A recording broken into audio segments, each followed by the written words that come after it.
우리 학생들의 꿈 에세이 발표와 우리말 잘하기 대회 시상식이 지난 토요일 온타리오주 토론토 온누리교회에서 열렸습니다. 그 어느 해보다 치열한 경쟁에서 최우수상의 영예는 나의 꿈 에세이 부문 황희진 양과 우리말 잘하기 부문 박노라 양에게 돌아갔습니다. 황 양은 할머니와 체육 선생님 모친이 치매를 앓는다는 슬픈 소식을 들으면서 뇌 연구에 도전하기로 마음먹었습니다. 저는 외할머니와 같은 분들을 위해 과학자 피터의 연구를 계속 발전시켜 알츠하이머를 없앨 수 있는 약이나 치료법을 개발하고 싶어졌습니다. 박 양은 한국 방문해서 보고 느끼고 배운 무궁화를 생생하게 소개하고 놀이와 노래를 들려주며 무궁화에 담긴 의미를 전했습니다. 무궁화는 쉬지 않았어요. 그래서 아무리 어려운 일이 있어도 계속해서 힘을 내며 살아가자고 알려주는 꽃이에요. 이어 각 분야 2등 수상자들이 발표했습니다.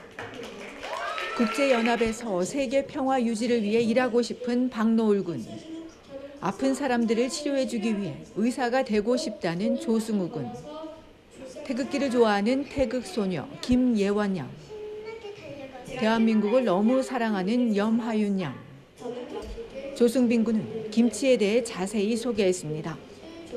또 3등 수상자들과 장려상 수상자들에게 트로피와 상장이 수여됐습니다. 학부모들과 참석자들은 수상자 한 명 한 명의 발표가 끝날 때마다 환호와 아낌없는 박수갈채를 보내며 격려하고 축하했습니다. 처음부터 전 과정을 함께한 곽재현 씨는 굉장히 뿌듯한 시간이었다며 주최 측에 감사를 전했습니다. 아이들 한 명 한 명이 이 대회를 준비하면서 한국에 대한 나라에 대해서도 배우고 그리고 이제 정체성을 조금 더 이렇게 확고히 할 수 있는 그런 기회가 되었다고 해서 캐나다 온타리오 한국학교협회는 발표 대회가 우리 차세대 청소년들이 현대 사회에서 건강한 자아관과 세계관 형성, 정체성을 찾는 데 도움을 준다면 많은 관심을 부탁했습니다. 이번 대회 수상자들 모두에게는 $300에서 $50의 상금이 제공됩니다. 한편 시상식 이후에는 한 해 동안 수고한 한글학교 교사 100여 명이 참여해 함께하는 한글학교 교사의 밤 행사가 열렸습니다. 얼티비 뉴스 손희정입니다.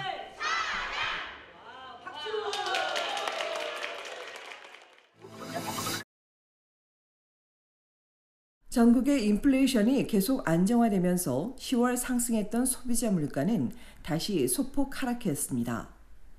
오늘 연방통계청은 지난달 소비자 물가 상승률이 1년 전보다 1.9% 상승했다고 발표했습니다. 모기지 이율 상승폭이 줄고 투어비는 저렴해졌으며 블랙프라이데이 할인이 있었던 덕분입니다.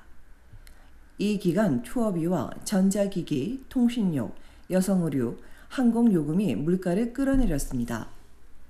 모기지 이율 상승폭은 15개월 연속 둔화됐지만 1년 전보단 여전히 13% 높은 수준입니다. 임대료와 자동차 보험료가 각각 8%와 9%씩, 외식비도 1년 전보다 3.4% 높아 물가 상승을 끌어올렸습니다. 또 재산세와 정부 부가비도 1992년 이후 가장 큰 폭으로 올랐습니다. 장바구니 물가는 2.6%로 전달과 비슷했지만 넉 달 연속 전체 물가 상승률을 앞질렀습니다.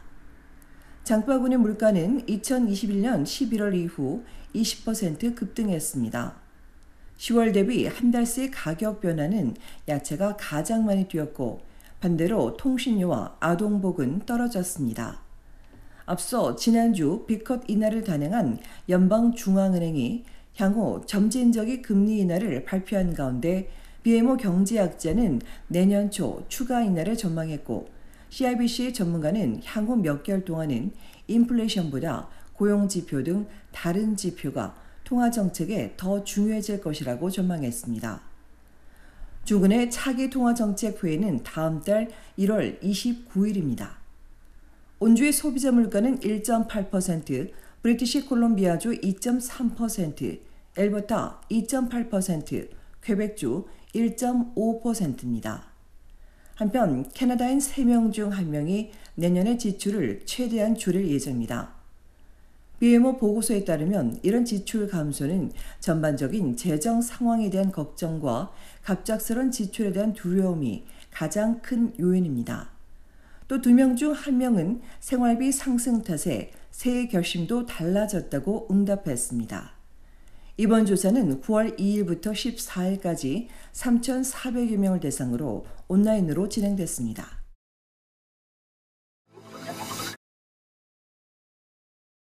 연방 재무장관의 전격 사임과 브리티시 컬럼비아주 보궐선거 패배 이후 연방 정가가 경랑에 휩싸였습니다. 야당은 저스틴 트루도 총리의 즉각 사퇴와 조기 총선을 요구하고 나섰습니다. 트루도 총리의 최측근인 크리스티아 프리랜드 연방 재무장관은 어제 아침 경제보고서 발표를 앞두고 지난 13일 트루도 총리가 내각 내 다른 곳으로 옮기기를 권해 사임하기로 했다고 발표했습니다. 트럼프 관세 부과 정책을 두고 트루도 총리와 이견이 있었다는 프리랜드 전 장관은 값비싼 정치적 성과 내기보다 관세 전쟁에 필요한 예비비 확보를 주장했다고 전했습니다. 프리랜드 후임에 도미닉 르블랑 공공안전부 장관이 이어받았지만 재무장관직 교체를 둘러싼 갈등이 드러나면서 리더십 위기로 이어지고 있습니다. 자유당 내부에서도 사임 요구가 증가하면서 트루도 총리가 자신의 거취에 대해 생각해 볼 것이라고 말하면서 사임을 고려하는 것이란 보도도 나왔습니다. 앞서 비슷한 상황에서도 계속 총리직을 이어가기로 결정한 바 있지만 이번엔 BC주 보궐선거에서도 패배해 이전보다 더 어려운 상황에 직면했습니다. 이에 트루도 총리의 거취 문제에 관심이 모아지는 가운데 피에르 폴리에브 연방보수당 대표와 자그미싱 신민당 대표는 즉각적인 사퇴와 조기 총선을 촉구했습니다. 한편 자유당 정부가 추진했던 새해 $250 수표 지원이 불투명해졌습니다. 연방 신민당 지지를 받아야 하지만 노인과 장애인 등 취약계층이 제외됐다며 반대하기 때문입니다. 이에 따라 의회 지지를 확보하지 못하면서 관련 법안은 내년 1월 안에는 진행이 불가능해졌습니다. 어제 나온 경제 성명서에서도 46억 8천만 달러 규모의 $250 수표 경기부양책은 제외됐으며 다만 내년에 다시 논의될 수 있을 걸로 전해졌습니다.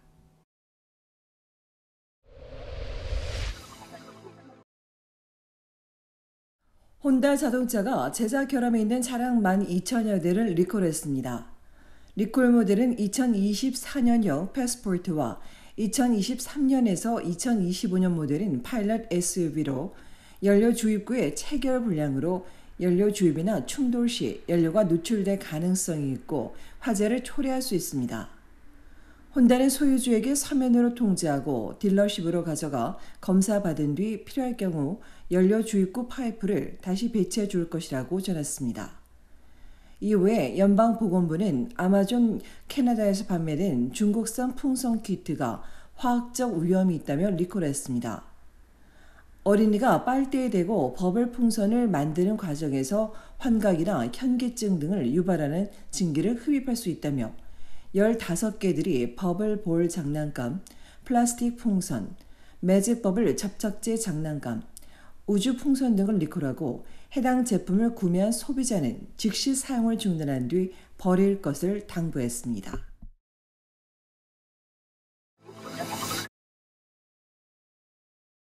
온타리오주 놀스역 페어빌몰에서 대낮에 보석점을 쓸어가는 강도 사건이 발생했습니다. 어제 낮 1시 15분경 마스크와 장갑을 끼고 망치를 든 남성 6명은 보석점 유리창을 깨고 들이닥쳐 진열장을 부수고 다량의 보석을 훔쳐 대기 중인 차를 타고 달아났으며 페어빌몰 근처 교차로를 지나다 충돌 사고를 내곤 두 번째 차를 타고 도주했습니다. 이후 욕지역 경찰에 의해 용의 차량은 발견됐으나 용의자들에 대한 추적은 이어지고 있으며 이날 사고로 피해를 입은 운전자는 부상을 입고 병원에서 치료를 받은 것으로 알려졌습니다. 이날 현장을 목격한 사람들은 당시 보안 요원이 멀지 않은 곳에 있었지만 이들을 지켜보면서 촬영만 했을 뿐 아무것도 하지 않았다고 지적했습니다. 한편 최근 들어 광역 토론토에서 보석점을 상대로 한 무장 강도 사건이 끊이지 않는 가운데 토론토 경찰은 올 들어 이달 초까지 발생한 보석점 강도 사건은 43건으로 지난해 21건에 비해 2배 넘게 급증했다고 우려했습니다.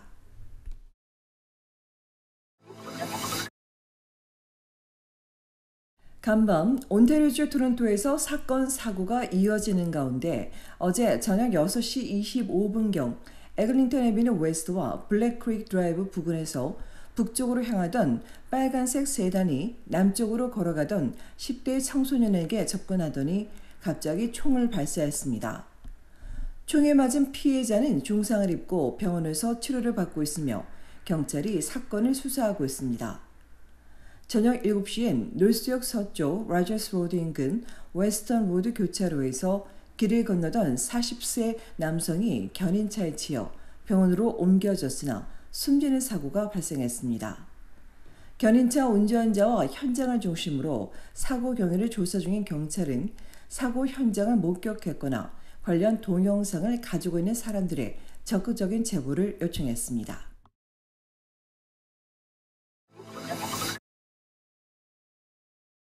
연말 선물로 많이 이용되는 기프트 카드에 대한 사기 피해가 이어지면서 구매 시 각별한 주의가 요구되고 있습니다.